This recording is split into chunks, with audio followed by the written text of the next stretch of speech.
is to show you how to access and use the BEd Admissions application portal. If you are an instructor, you're probably very familiar with all of this, but I'll give you some tips and tricks, and for those of you that are new, this might be very helpful. So you go to your WLU landing page, scroll down to the right, find My Learning Space. And once you click on My Learning Space,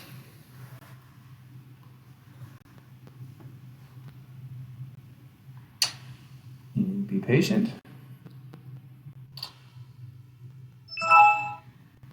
And you go to the 9 dots up here where you find your courses. You go to BEd Admissions. The first thing you need to do when you go to the BEd Admissions is agree to our confidentiality statement.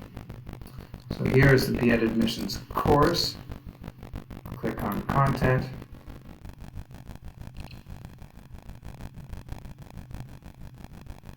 Click on Overview. And in the Overview tab, you'll see the confidentiality agreement. If you scroll on the far right, you can see the larger page. It's a good tool to use overall instead of the inside scroll.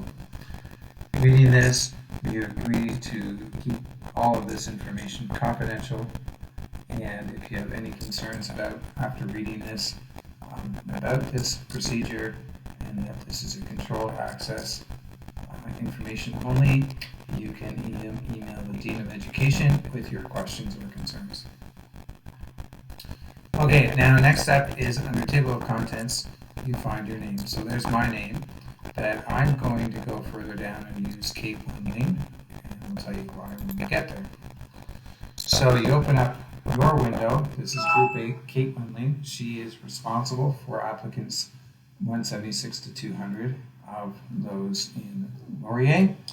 And the first thing you should do is duplicate your tabs. So go up to the top corner here, top tab where it says Kate Windling, and duplicate once and duplicate twice. So you have 3 tabs open for Kate, and you go back to your first one.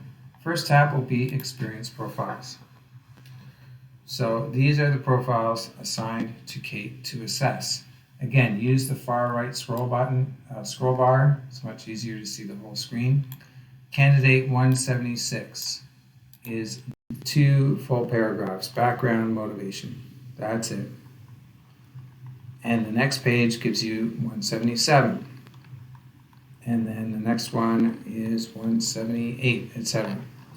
So candidate 176, this is what they've written, and this is what you need to read and assess. Your second tab, you go to Experience Profile Scores. And your third tab will be the rubric. Again, I discourage you from printing anything. I think you can do all of this off the screen. So this is the third tab. This is the rubric that we developed that you use to score. Criteria in the red along the left column here goes 2 pages. Maximum score 56. Score from 0 to 8, from novice to exemplary, and all of the look-fors for each of the criteria are listed here. You can do a 1 or a 2. Again, you want to use a holistic approach when assessing this. It can be very helpful. So just leave that open. You can go back and forth and continue to refer to the rubric as you assess these. Now, as you read them, you need to have your scores. This is something that you do need to download. Again, I'm going to use the right scroll button here. And you'll see candidate 176, it's assigned to Kate, so we know we're good. Make sure that's right. The OUAC reference number is not a number you use. It's just with the Ontario Application Center. Click Download. And bottom left, you'll see a spreadsheet open up. Click to open it. And when this spreadsheet opens, this is an old one here, the new one's going to come up. It's going to be locked, so you need to click on the yellow bar up top, Enable Editing. Now the reason I'm using Kate's as an example here, scroll to the top to 176, there we go, is because this will have chevrons, and if you click on Instructional Experience, The chevron gives you the rubric score from 0 to 8. And you can just enter your data accordingly. And the nice thing about using these is not only is it drop down, it's easy to enter, but it is calculating your overall score here to the right, so you don't have to do the math. However, some of these spreadsheets, the chevrons are not appearing. If your chevron does not appear, you can just go in and enter a number off your keyboard. So I can change 5 to 7 and just use my keyboard. The problem here, however, if you have to use a keyboard and the chevron's not appearing, is you have to calculate the overall score. It doesn't do that for you. It does if you have the chevrons, it doesn't if you don't. Okay, I'm going to minimize. This is not part of the tabs I had opened, but I'm going to minimize it because I'm going to go back and forth with this as I assess the candidate. Now, going back to the profile, top tab, you read this. Again, from my perspective, with experience with this, I read the whole story first. I read what they have to say, because sometimes you'll notice that even though you may be looking for something like instructional experience, they may reference it here where they talk about how they're working with grade 5 and 6 children, but then later on, you'll see other references to instructional experience. So it's important that you see the whole picture before you assess them. That's the first piece of advice. Second piece is refer to the rubric consistently. You can use the filter of instructional experience, the relevance of that. So these two kind of go together. Is it really relevant to what they're applying for, the PJJI program?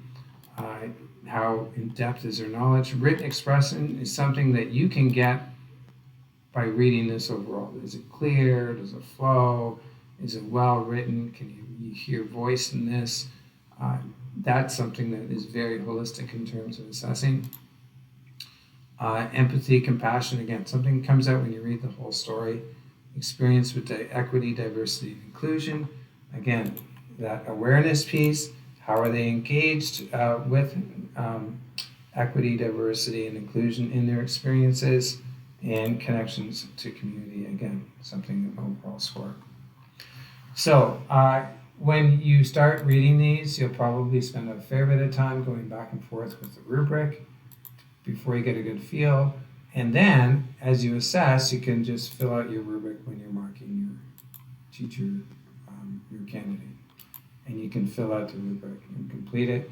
When you get it done, what you need to make sure you do is when you're done all of this, and I would encourage you to maybe do this frequently, maybe after each record, is save it. Save all the time. Very important. Now, I've saved this as experience profile scores. I can see it's saved. You need to do that regularly, and so you don't lose any data. And the other piece I'm just going to show you really quickly is find a location for where you save it, because you're going to need to upload this as a student. I'm just putting this on the desktop.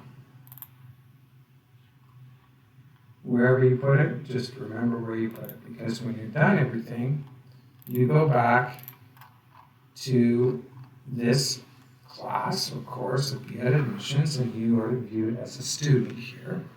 So you have done your homework, you completed the rubric, you completed the profile scores for all 25 of your candidates. Then you go to the Dropbox up top here. You click on Dropbox. And again, those that are instructors maybe haven't practiced this, but maybe you have. If you're not an instructor, it might be completely new to you. You click on Experience Profile Assessments, because that's what you're doing. I see one submission here. You're going to come back to that later. You're going to make sure yours uploads. You add a file, and then you find wherever you placed your file. Click Upload. There are a number of clicks you need to make here, so be careful with that. I find it, there it is, and then click Open. It'll come on board. I add that. There it is.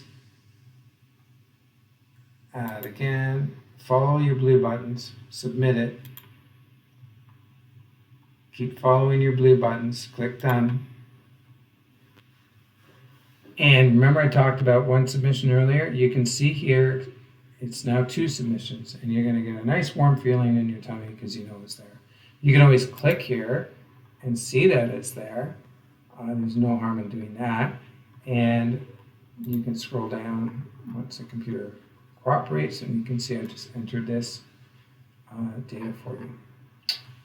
There you go. So there you have it. Hopefully that's helpful, and good luck with the scoring. Any questions as you work through this, don't hesitate to email me, balexander@wlu.ca. I'm here to support. Thanks for volunteering.